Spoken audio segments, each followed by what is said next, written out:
Tu as forcément entendu parler des routines matinales, des Miracle Morning de Hal Elrod, qui ont été connus. Le livre est un best-seller international, il s'est vendu à des millions d'exemplaires. Et on entend à boire et à manger dessus. Aujourd'hui, j'ai pas envie qu'on parle forcément de ça, mais j'ai envie qu'on parle de ce qui se cache derrière les routines matinales. Parce que on entend beaucoup parler de l'importance d'avoir des routines matinales, mais j'ai envie d'attirer ton attention sur deux choses aujourd'hui. La première, c'est que les routines matinales, elles ne commencent pas le matin. Elles commencent la veille. Et notamment la dernière heure, juste avant que tu ailles te coucher. Parce qu'aujourd'hui, il y a énormément d'études qui le prouvent, c'est que les dernières pensées qu'on a juste avant de dormir, les dernières émotions, l'état émotionnel qu'on est avant de dormir, en s'endormant, c'est celui souvent qu'on va retrouver le matin. Donc la dernière heure, juste avant d'aller te coucher, doit être vraiment ton focus. Ça doit être un moment où tu te détends, où tu te relâches, où tu poses les trucs à l'écrit, où tu te parles à toi-même pour extérioriser ce que tu as en tête, pour éviter de te coucher avec, et surtout ne pas travailler, ne pas t'endormir avec des soucis. Alors, ne pas, c'est facile à dire, c'est beaucoup plus compliqué dans la réalité. On a tous des moments où on se couche avec des soucis. On a les tracas du quotidien, on a connu le Covid, il y a des périodes d'anxiété, il y a des périodes de stress au boulot, il y a des moments où on perd quelqu'un de proche, où on se sépare, on connaît un divorce, on a des problèmes avec ses enfants. Il y a une myriade de possibilités qui vont nous faire nous coucher dans un état émotionnel moyen. Mais tu as beaucoup plus de pouvoir là-dessus que ce que tu ne le penses.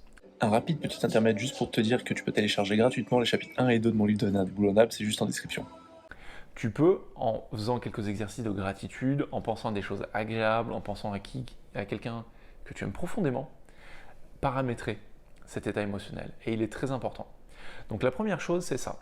C'est vraiment de faire attention à la dernière heure, juste avant d'aller te coucher. C'est essentiel pour la qualité de ton démarrage le lendemain matin.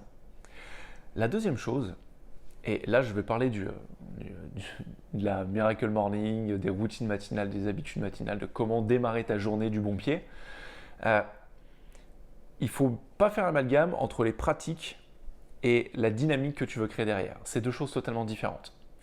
Si tu lis le bouquin Miracle Morning, je te parle de celui-là parce que c'est le plus connu du monde.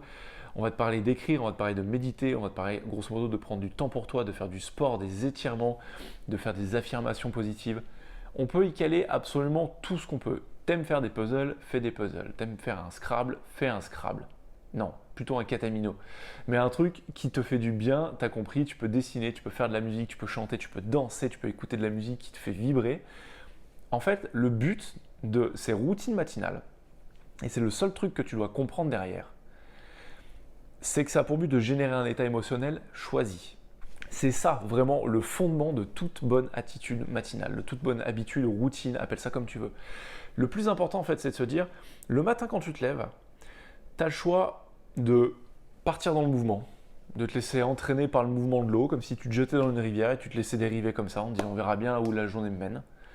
Ou tu peux faire le choix conscient, et beaucoup plus facile que ce que tu ne le penses, mais le choix conscient de choisir l'état émotionnel dans lequel tu vas être aujourd'hui.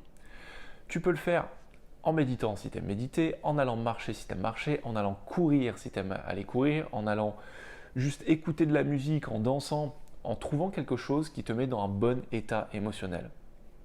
Et le petit truc en plus que tu peux faire pour vraiment améliorer ça, c'est simplement fermer les yeux, prendre des respirations et te concentrer sur une petite visualisation de toi dans tes meilleures dispositions, de te dire à voix haute, aujourd'hui ça va être une super journée, je suis curieux et excité de voir comment elle va se dérouler.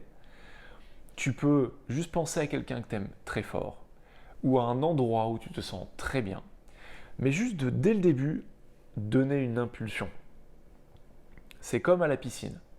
Au début, il y a le compte à rebours, si tu regardes les JO, les courses de natation, les 50 mètres, les 100 mètres, il y a une impulsion. C'est pareil pour le sprint. Au début, il y a un état statique et paf, d'un coup, les coureurs partent. C'est pareil dans la journée. Soit tu décides de partir tout doucement et de voir où les choses vont te mener, soit tu peux mettre juste une petite impulsion de bon matin en te disant voilà la direction dans laquelle je veux aller. Moi, par exemple, ce matin, je me suis levé, je suis allé sur ma terrasse, j'ai regardé un peu le paysage, j'adore faire ça le matin. Je me pose dans mon fauteuil dehors, je regarde les choses et je me dis aujourd'hui, je suis curieux de voir comment la journée va se dérouler. Je suis excité de voir les nouvelles choses qui vont arriver. Je ne le fais pas tous les matins. Il y a des matins où j'ai d'autres intentions. Mais grosso modo, depuis quelques semaines, c'est l'intention de départ de ma journée. Celle avec laquelle je veux initier du mouvement.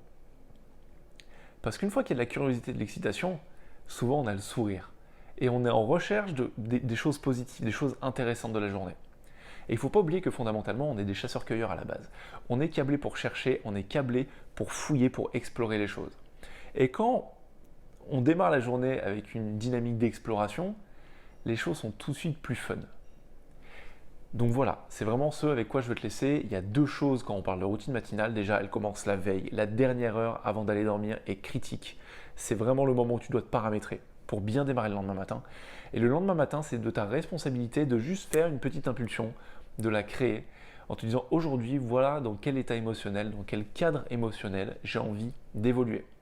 J'espère que cette vidéo t'aura intéressé. Si c'est le cas, n'hésite pas à la liker, à la commenter. Pose-moi tes questions. Je ferai des vidéos sur le sujet, ça m'est déjà arrivé. Abonne-toi, active la petite cloche pour rien louper. Et si jamais tu veux avoir de mes nouvelles régulièrement, mais hors des réseaux sociaux, tu peux t'abonner à ma newsletter qui est directement en description. J'ai écrit 1 à 2 fois par semaine un post qui parle de l'énergie, qui parle du mental, qui parle de l'émotion, qui parle de la vie en général, de comment l'améliorer. Je te remercie de m'avoir suivi jusque-là. Je te dis à très bientôt dans une prochaine vidéo. Ciao.